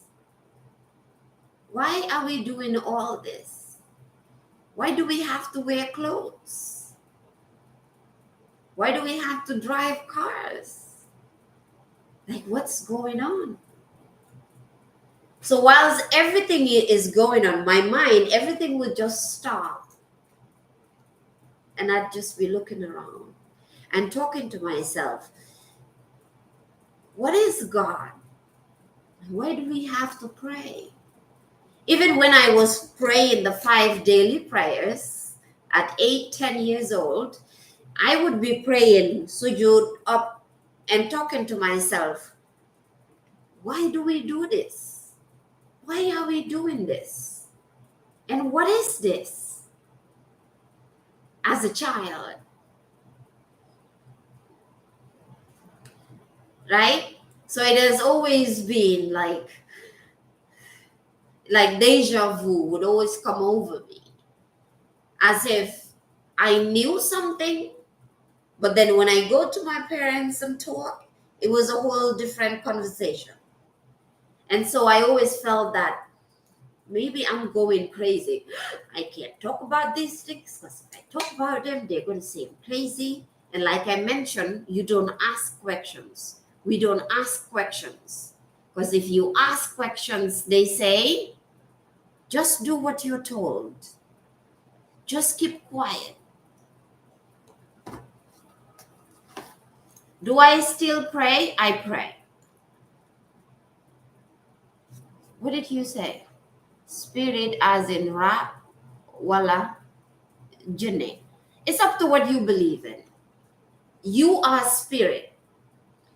Jinn is devil. Who is the devil? We are the devil and we are the angels. Right? We are the devils and we are the angels. This person asking me, do I still pray the 5 daily prayers? I don't do anything that I was raised with anymore. Do I pray to Allah? Yes, I pray to Allah. People will say, oh, but you're not Muslim anymore if you don't do the 5 daily prayers. That's absolutely fine. My journey and yours is different. I have established my relationship with divine the best way that suits my soul. What everybody else believes is very different, right? Rap and Jinne is us, right? I used to go to Ndopa in Senegal, in Ngor, whenever I went to Ngor, and I've talked about this. Whenever I went to Ngor in Senegal, I was obsessed with Ndopa. I love Ndopa, right? When I went to Senegal and just the women were outside and the drums started and the ladies were just singing to spirit, I felt just happy and alive and feel good. But this idea of rap and jinne is the reason why I couldn't experience it more, because this is what my family described it as, right? But what I came to realize, there's a saying that if you don't heal it, you date it. If you believe in rap and jinne and you don't heal that within yourself, you are going to be around people who act and behave like rap and jinnes. Rap and jinnes, devils and angels and whatever you call it. Let me ask you a question.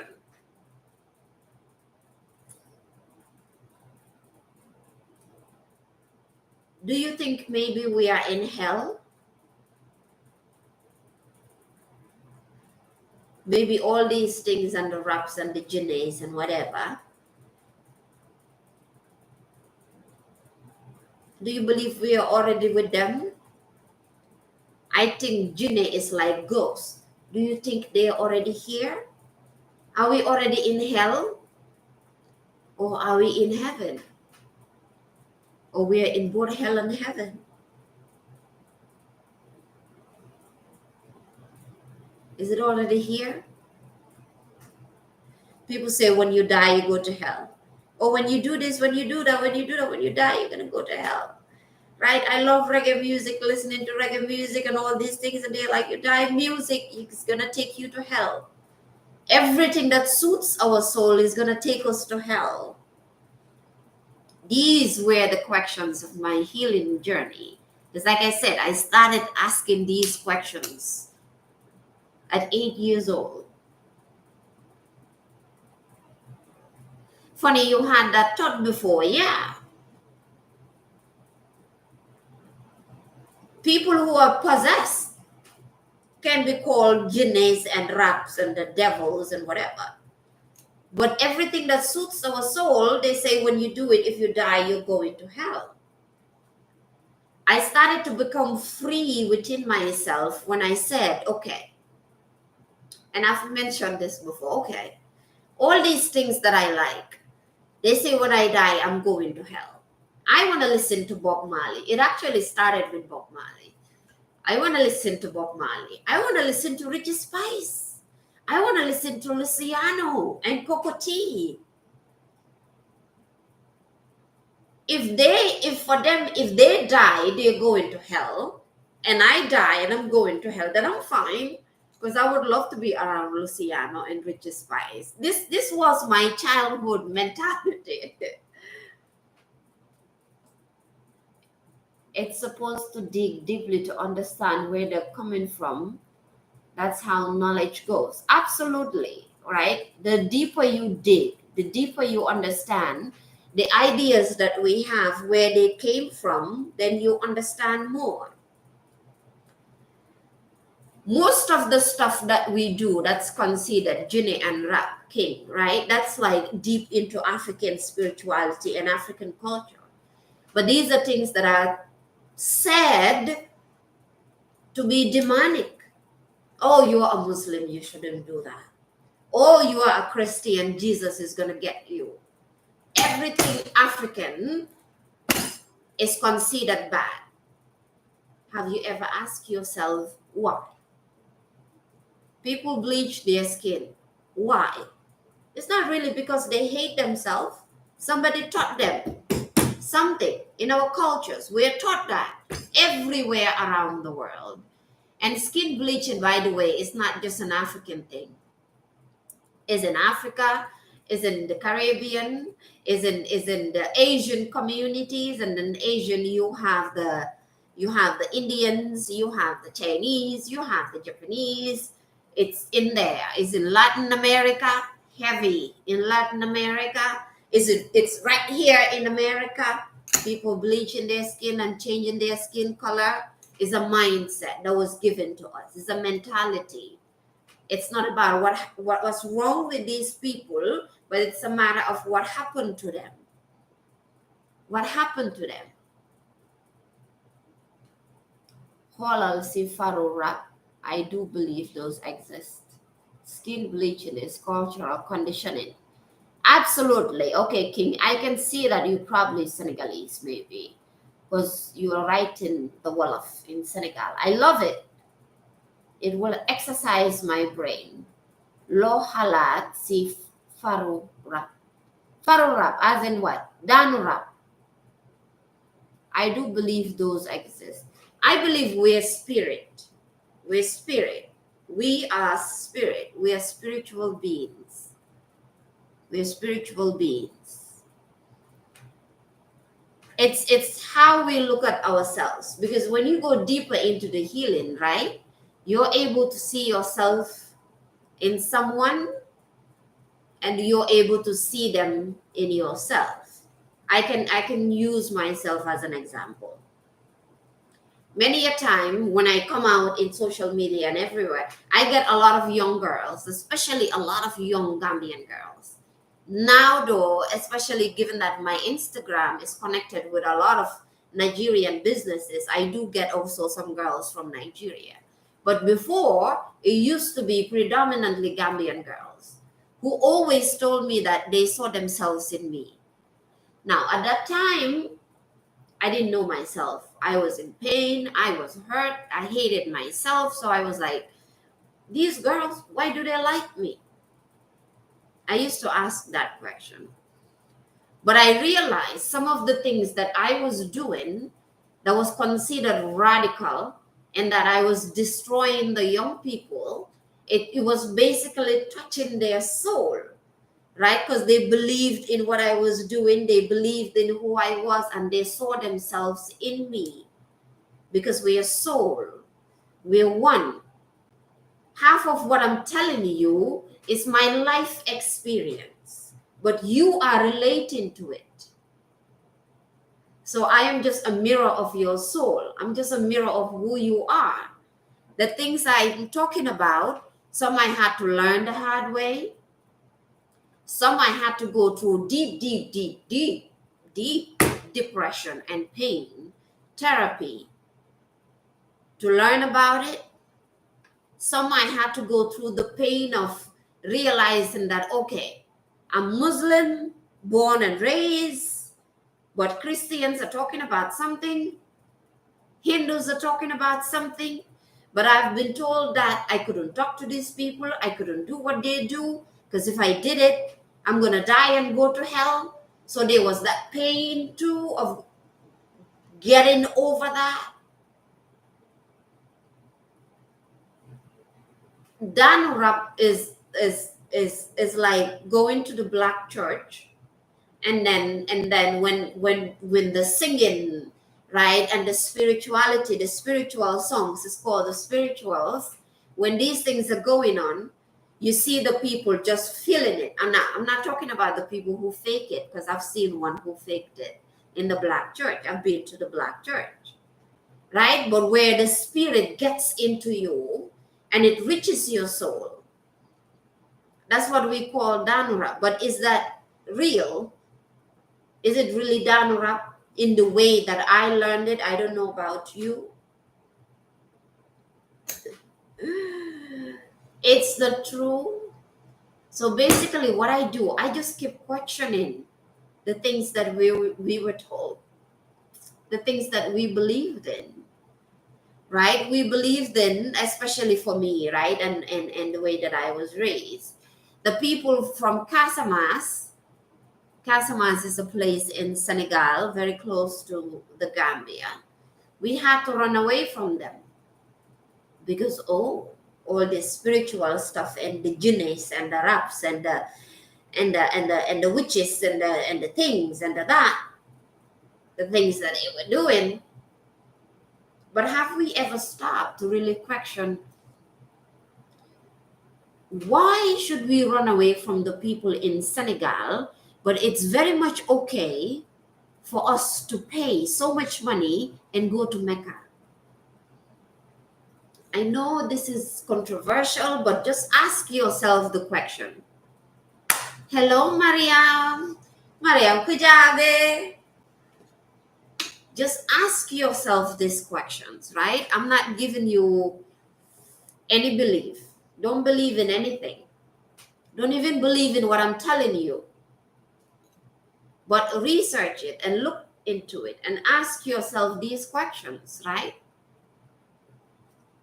Hunting in the Gambia. Hunting in the Gambia. People go to the bush and to the forest and to Nigeria and all these places. And then there is circumcision as well, right? It is a rite of passage for men. I'm not talking about the women one, because really that one is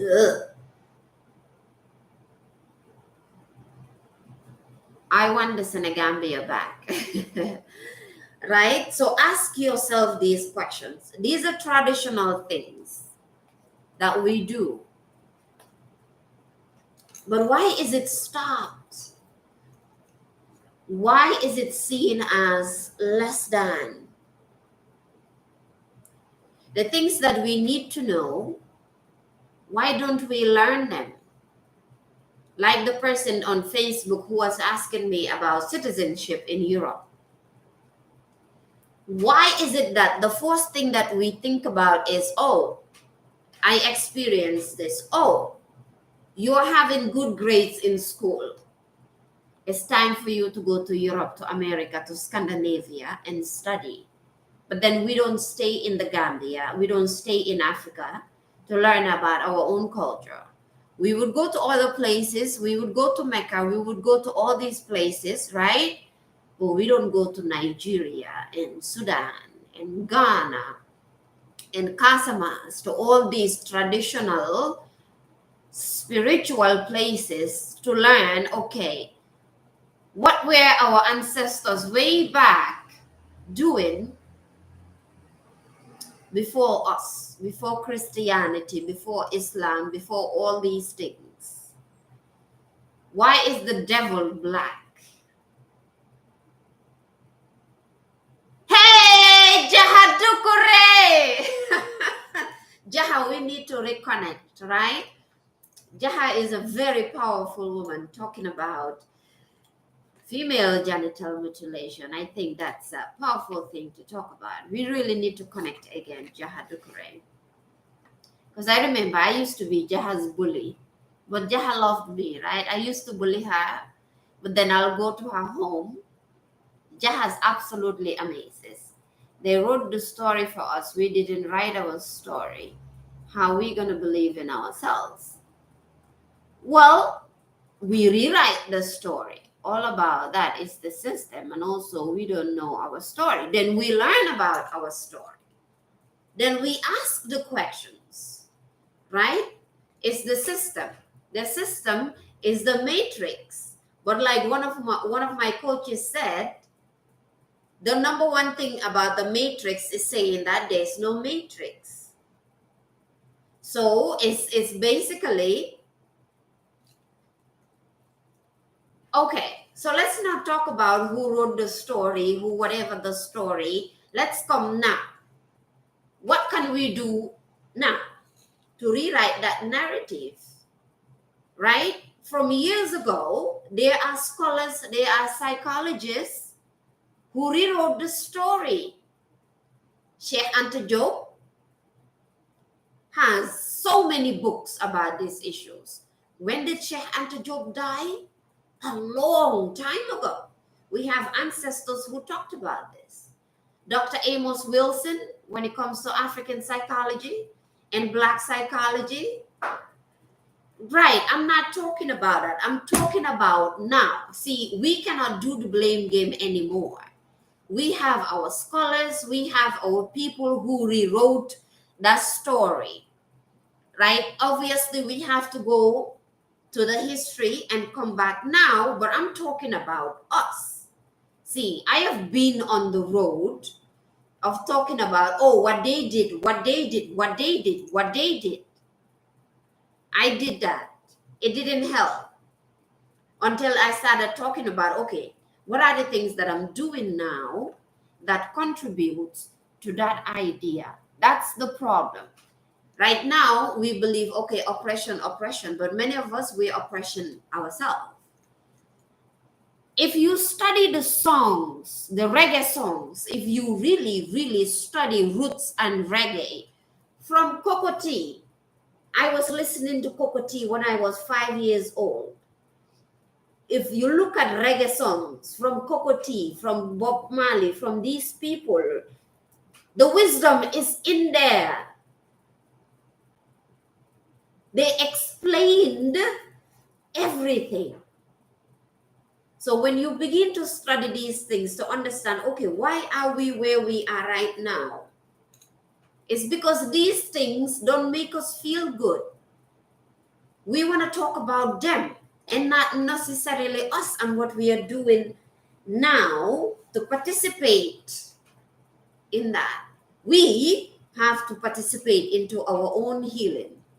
Like one of my coaches would say, you have to participate in the promise. Right? Okay, 152. We're about to have a AMA in one of our campuses. So, I have to go. And I know that in our communities, everything go as wildfire. And very soon I'm going to hear, oh, Yamafei changed. She came back talking like this and talking like that. But let me tell you something. Let me tell you what healing is. Healing is not the person changing. Healing is going back to who you were. So I am the person, the questions that I used to ask when I was 8, when I was 5, when I was younger, those questions that I used to ask that nobody answered for me, that's the person that I am today. And it's also being the woman that I needed when I was at that age that I didn't get. Now I am that woman. Right? So when you heal, a lot of us think that when you heal or you are going to change, or when you awaken is all these experiences. It's basically what AK, right? It's basically lifting that veil. It's lifting that veil of whatever gaslighting happened in our families, whatever narcissistic tendencies happen in our families, whatever toxicity happens in our family. Hello, Nina. Hi, Nina. Welcome. Nice to see you, right?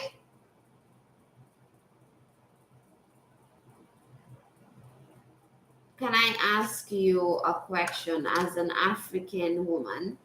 Do we respect our culture or do you see inside of us? What do you mean? Do I see inside of you?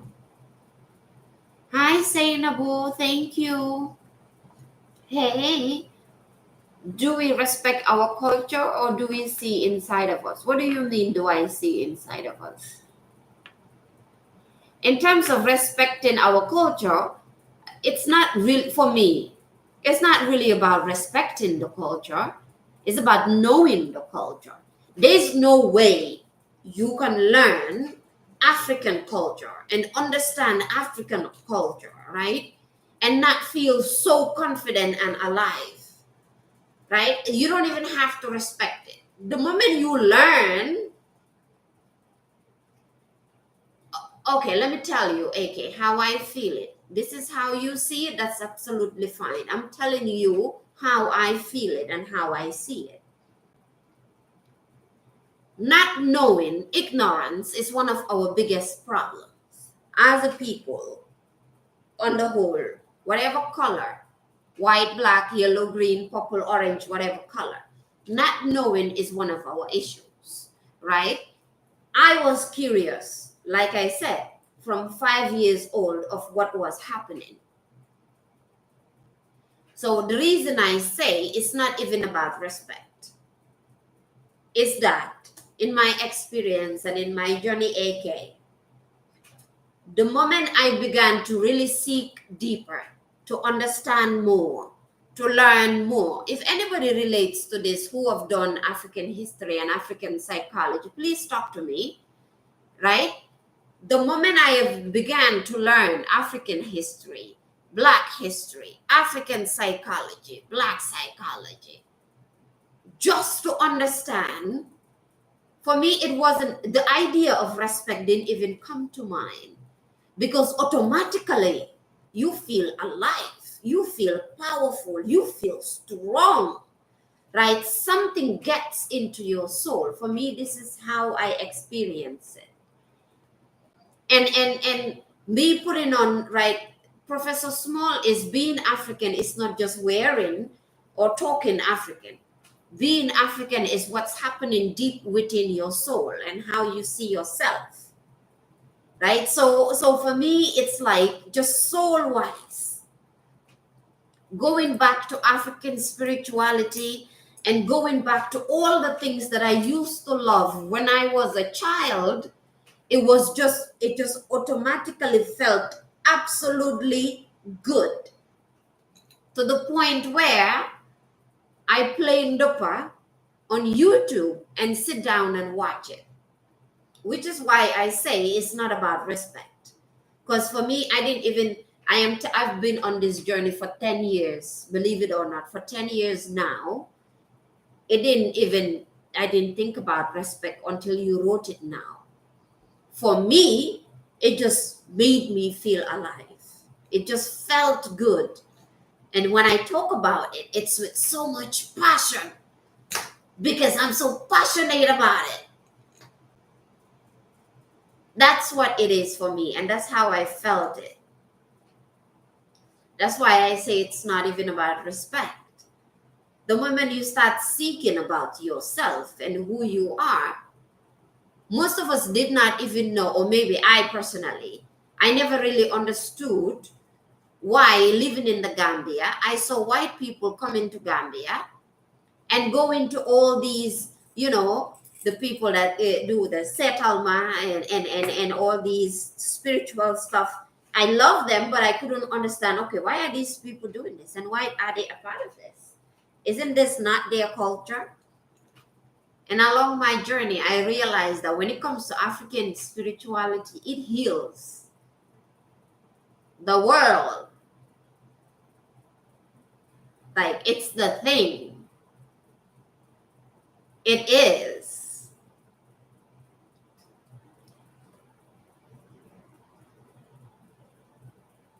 I don't know. You are so, if that's what you believe, that's fine. We're going round and round. An African and trying to understand my culture is the scariest thing. Absolutely. Absolutely scary. AK, you are so focused on respect. There's a saying that one of the reasons when you go to the hood and people kill each other, when you ask them, why did you shoot that person? They say, because they didn't respect me. They say they didn't respect me because, right? I'm talking about soul. I'm talking about consciousness, right? I'm not just talking about respect. I'm talking about embodying. I'm talking about being.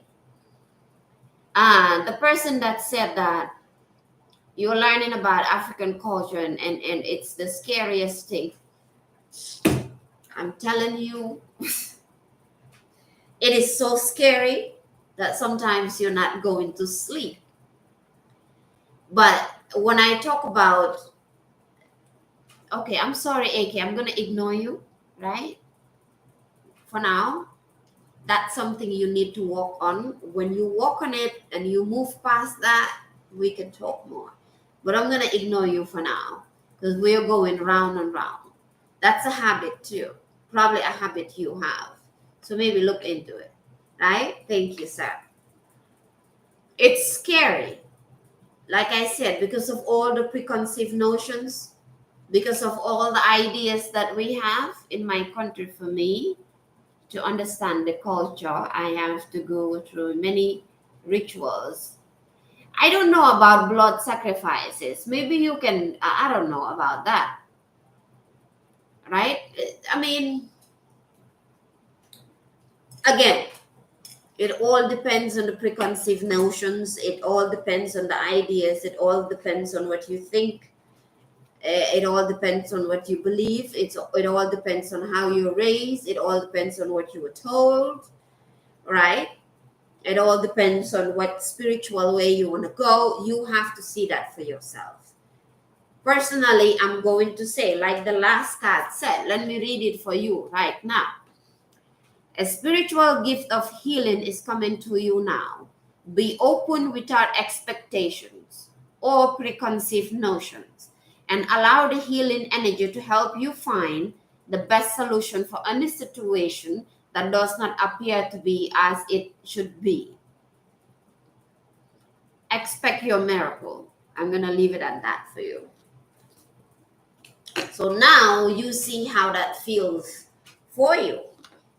Whatever's happening in your country at the moment.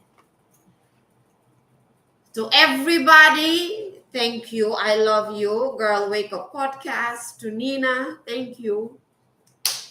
To my Gambian brothers and sisters, thank you. I had to go away and do this work.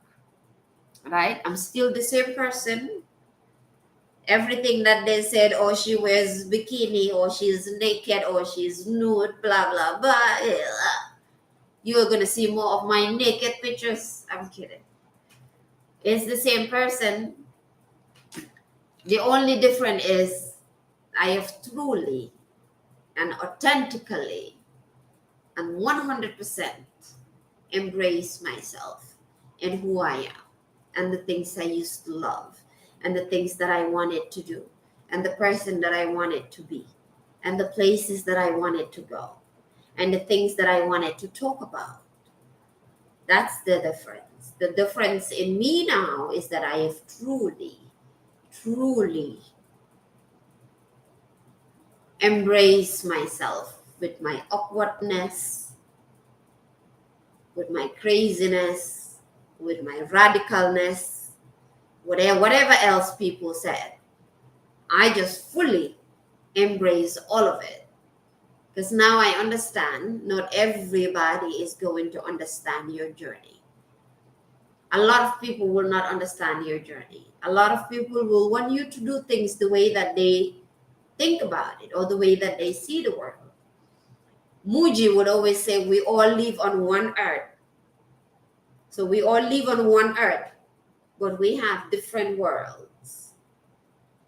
What you are experiencing and what you see and how you feel and what you believe is different from the next person.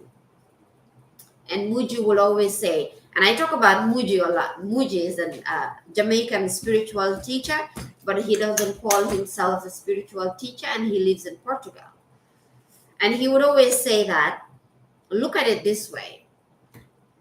When you go to bed, regardless of who you are in bed with, your spouse, your child, your cousin, your brother, your sister, whoever you are in bed with, and you're sleeping at night, and you have a dream, there is nothing you can do for the next person to experience your dream.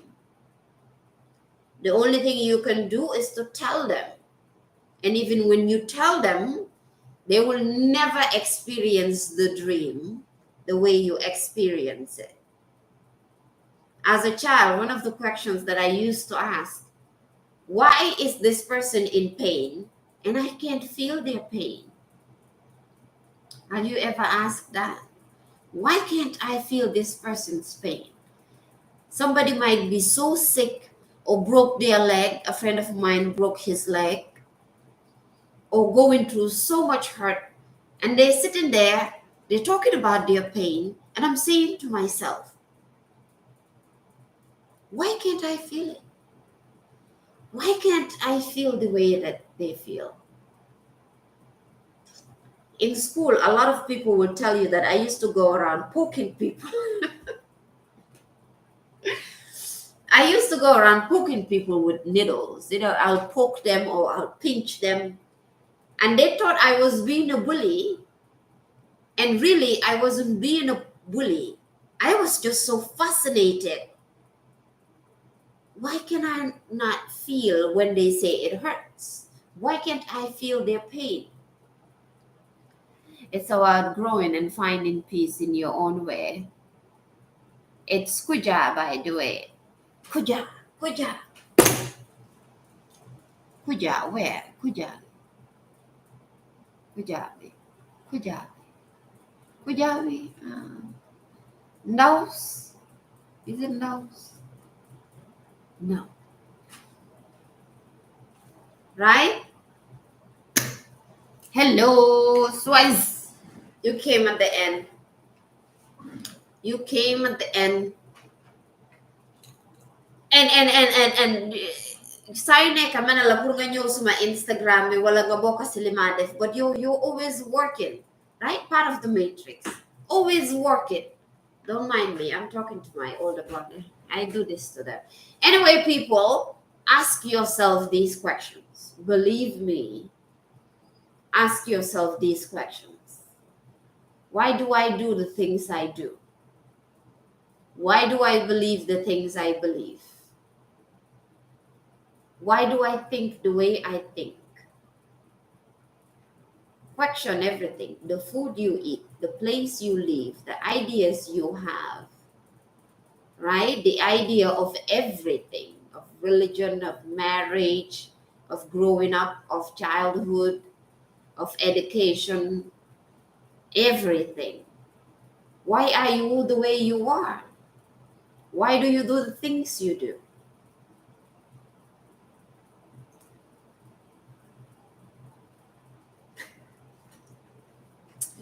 I love you all. I have to go. I am 8 minutes late for our, what is it called? For our AMA. Ask me anything in the real world for content creation.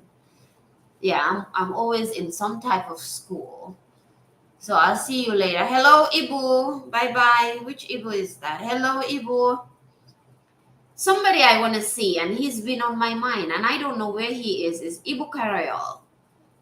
And for those watching, of course, I know some of you know Ibu Karayol. Send him a message to message me. I don't have any of his information. But for some reason, for a long time, he's been on my mind, and I don't know how to be in touch. And this Ibu is reminding me. Maybe that's Ibu Karayol. Bye bye. I'll see you again, maybe at 4 or maybe tomorrow.